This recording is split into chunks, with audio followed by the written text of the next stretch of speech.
Oi pessoal, saudações coloradas, sejam bem-vindos a mais um vídeo. Conforme a capa mostra, 3 pontos de pauta, 3 notícias, tá? Fresquinhas que eu preciso dar para vocês. Notícia alegre e notícia triste, tá? Vamos começar pela alegre. Brigou, nossa centroavante Priscila, tá? Priscila fica. Tá? A informação que eu tenho junto a Carol Freitas, Nani Chamelo e que já está repercutindo, já está ecoando por aí, é de que a nossa centroavante Brigou fica. 3 times apareceram interessados, fizeram proposta, mas o Inter fez uma proposta boa, cobriu e a Priscila ficou. Vai ter uma valorização significativa da jogadora, mas ela fica, isso é ótimo, porque é uma jogadora que chama muita atenção, é bem nova, está se desenvolvendo, está crescendo, né? Acho que ela pode melhorar ainda mais o jogo dela, fazer mais gols pelo Inter, pode ser uma jogadora que pode continuar sendo chamada. E sim, uma jogadora que, se sair, o Inter precisa ser bem remunerado por essa atleta. Tá? O Inter não pode perder essa atleta e levar zero. Tá? Aquilo que a gente estava falando aqui no canal há algum tempo já, né, e pedindo, reclamando, para que o Inter ficasse atento ao que estava acontecendo com o futebol feminino, né, a questão das transações, né, o volume de transações aumentando o valor das jogadoras, né, as jogadoras chegando a valores aí altos, né? Então, o que a gente está pedindo, né, as nossas preces aí parece que foram ouvidas e o Internacional agiu e vai renovar com a Priscila. Isso deve ser anunciado oficialmente daqui a pouco tempo, tá? E o contrato deverá ser de 3 anos com a jogadora, tá? Então, o Corinthians chegou, tentou e não levou. A Priscila vai ficar conosco. Inclusive tem gente aqui no canal que ficou escrevendo e gozando, dizendo que o Corinthians vai trazer a Priscila para ela fazer gol no Inter e tal. O pessoal falando, mas a Priscila vai fechar conosco, tá? Então, a segunda notícia já não é uma notícia alegre, tá? É uma notícia que dá conta de uma punição que o Inter recebeu, dada pelo STJD, Supremo Tribunal de Justiça Desportiva, tá? Em função daquilo que aconteceu no último Gauchão 23, né? O Gauchão desse ano. Inter e Caxias, houve aquela confusão, entrou gente da torcida dentro do campo, jogadores do Caxias brigaram com os jogadores do Inter, parece que houve uma provocação ali e deu aquela briga generalizada. E sim, as imagens foram analisadas no detalhe, né? Na minúcia, né? O STJD fez questão de analisar tudo, tintim por tintim, e mandou uma punição. A punição é de um jogo com portões fechados, homens adultos fora. Então, só pode entrar idosos, deficientes físicos, mulheres e crianças. Tá? Mulheres, crianças, deficientes físicos e idosos. Tá? Quem não tiver dentro disso aqui, né, homens adultos, fora. Tá? Não pode participar. Então é um jogo com portões fechados, mais R$80 mil de multa, mais punição para jogadores específicos. Gabriel Mercado, 6 jogos. Alan Patrick, 6 jogos. Emerson Júnior. Então todos os 3 aqui, Mercado, Alan Patrick e Emerson Júnior, 6 jogos. Notícia que já repercutiu. Lucas Colar já deu, outros jornalistas também já deram. Tá? Então tem essa punição em função do que aconteceu. Quando é que entra em vigor isso? Quando é que o Inter vai ter que cumprir, né, com esses jogos, né, com esse jogo de portão fechado, né, esse jogo com essa punição estranha, né, que homens adultos não pode, agora o resto pode, e é portões fechados. Mas o cumprimento desses 6 jogos aí, desses jogadores, quando é que isso entra em vigor? O início de 24 no Gauchão. Tá? Então, dos males é o menor, né? Até porque Gauchão realmente é um espaço, é um momento ali para você testar alternativas e dar uma oportunidade para jovens, porque é importante a gente ter...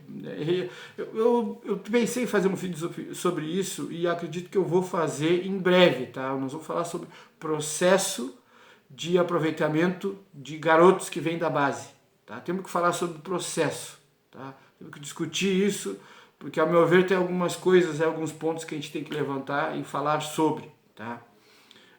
Tenho minhas dúvidas em relação a esse processo. Ele não deveria ser modificado, você não deveria ter um plano diferente, um pouco mais de paciência e dar um pouco mais de minutagem, mas isso aí fica para um outro momento, tá? Então, número 2, número 1, Priscila renova, tá? Vai renovar, notícia alegre. Número 2, notícia triste, podemos dizer assim, que é a punição do Internacional. E a terceira notícia é a morte do Rubens Minelli. Aconteceu. Ele morreu aos 94 anos, aí morreu de idade, né? 94 anos, afinal, não é pouco. Muita gente nem chega aos 94, não chega nem aos 90, né? O Rubens Minelli, então, faleceu, ex-treinador do Internacional. Ele foi 4 vezes campeão brasileiro. Tá? Ele foi campeão com Palmeiras em 69. Ele foi 2 vezes campeão em 75 e 76, tá? Consecutivo com o Inter, 75 e 76, tido como o time mais dominante, né, no Brasil, e que conseguiu algo que talvez não se repita nunca mais. E com o São Paulo em 77, foi campeão também. Ou seja, ele conseguiu com o Palmeiras em 69, depois 75 e 76. Aí foi para o São Paulo, e lá no Tricolor Paulista ganhou em 77. Então ele tem uma trinca aí de títulos. Tá? Era formado em economia. Tá? As pessoas que conhecem ele dizem que era uma pessoa muito boa de lidar, um ótimo papo, um cara inteligente.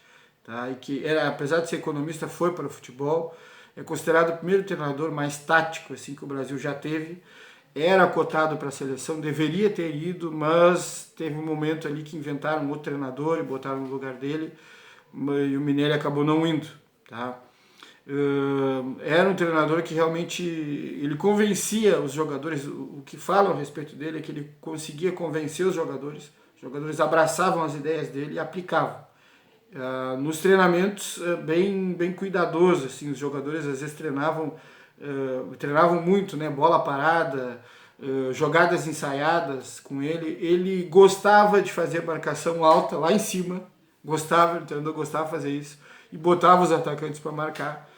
Então tinha coisas que lá nos anos 70 são consideradas atuais, né? Que atacantes marcando, marcação alta, sob pressão, ele gostava de fazer isso. E era um cara que cantava muito o jogo, né? Por ele ser muito tático, por ele estudar muito o jogo, ele cantava muito, ele dizia as coisas que iam acontecer, e quem acompanhou ele, quem conhecia ele de perto, viu que muitas vezes ele acertava, ele cantava o que ia acontecer, e aquilo realmente acontecia.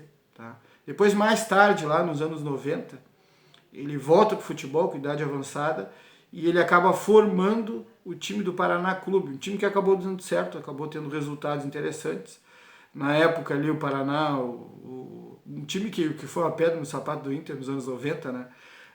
Com alguns jogadores, tipo Luiz Henrique, que passou pela seleção, estava veterano e foi para o Paraná.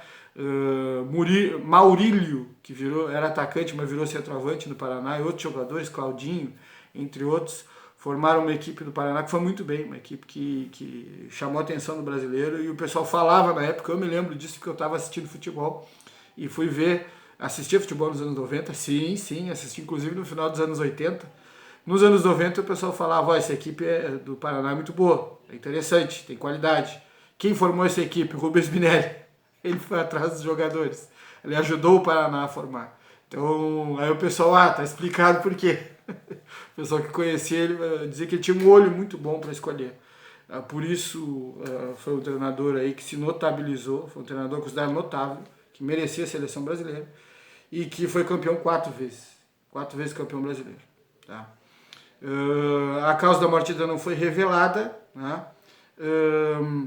Saiu, inclusive, notícia, tá aí no site oficial do Inter, né? Adeus a Rubens Minelli.